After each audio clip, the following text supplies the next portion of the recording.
let me show you why you shouldn't use the macro mode on your POCO C65. So instead of the macro mode, I can recommend you to go for the 50 megapixel mode. And let me show you a small comparison. So as you can see, the macro mode is turned on, and I'm gonna show you the photo of this remote control. So I'm gonna put it like this just to catch the focus. There we go. I cannot go closer because I will lose focus. So that's photo taken with the macro mode. And now when you go to the 50 megapixel mode and take the same photo, just catch the focus and take the photo. There we go. And now when I'm gonna open this photo, the 50 megapixel photo, and crop from this one, I have to click right here, then tap here, go to the crop, and now I can focus on this button. There we go. I have to click right here and then tap save.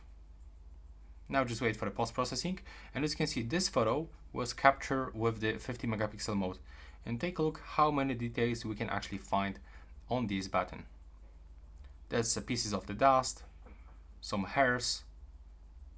Take a look right here, for example. We can zoom in really close. And when I go into this normal photo from the macro mode, it looks like this. There's like definitely less details on this one. Let me just turn off this one. There we go. So take a look. That's the macro mode, and that's the 50 megapixel mode with the cropped photo. So that's the reason why you shouldn't use the macro mode. And that's all. Right now, please subscribe to my channel. Bye bye.